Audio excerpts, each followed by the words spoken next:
రక్తం రక్త ఉత్పత్తుల హేతుబద్ధ వినియోగంపై వర్క్షాప్ నిర్వహించారు. ఏపీ రక్త మార్పిడి సేవా విభాగం ఎయిడ్స్ నియంత్రణ సంఘం ఆధ్వర్యంలో ఈ కార్యక్రమం జరిగింది. ముఖ్య అతిథిగా వైద్య ఆరోగ్య శాఖ మంత్రి సత్యకుమార్ యాదవ్ హాజరయ్యారు.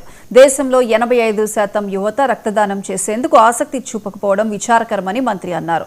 140 కోట్లకు పైగా జనాభా ఉన్న దేశంలో రక్త అవసరాన్ని పెంచడం అంత సులభం కాదని అభిప్రాయపడ్డారు.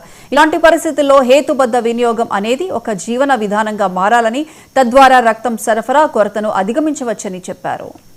ఇవాళ అదేవిధంగా 45% మంది ఇవాళ మొత్తం జనాభాలో ఎలిజిబిలిటీ ఉంటున్న వాళ్ళలో 45% కన్నా ఎక్కువ మంది రక్తం ఇవ్వడానికి రావట్లేదు. 18 సంవత్సరాలు నిండిన వాళ్ళు ఇవ్వాలి.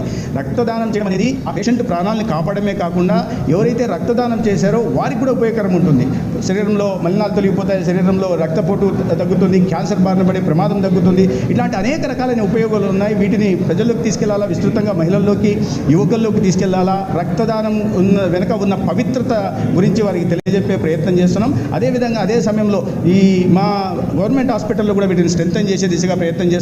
173 కమ్యూనిటీ హెల్త్ సెంటర్స్లో ఒక 67 బ్లడ్ కాంపోనెంట్ సెపరేటర్స్ కూడా కొత్తగా ఏర్పాటని లక్ష్యం పెట్టుకున్నాం. అదేవిధంగా ఏరియా హాస్పిటల్లో కూడా 37 బ్లడ్ కాంపోనెంట్ సెపరేటర్ సెంటర్స్ని ఏర్పాటు చేయాలని, టీచింగ్ హాస్పిటల్స్లో 11 ఏర్పాటు చేయాలని లక్ష్యంగా పెట్టుకున్నాం. దీని వెనుక ప్రధాన ఉద్దేశం ఏ వ్యక్తి కూడా ఈ రాష్ట్రంలో రక్త అందుబాటులోకి రాక లభ్యత లేని కారణంగా ప్రాణం కోల్పోకూడదు. ప్రధానంగా బాలింత మహిళలు ప్రసవం సందర్భంగా బ్లీడింగ్ కారణంగా, బ్లడ్ హెమరేజ్ కారణంగా మరణాలు సంభవిస్తున్నాయి. నిన్న కూడా తుని అనే ప్రాంతంలో మనం చూసాం.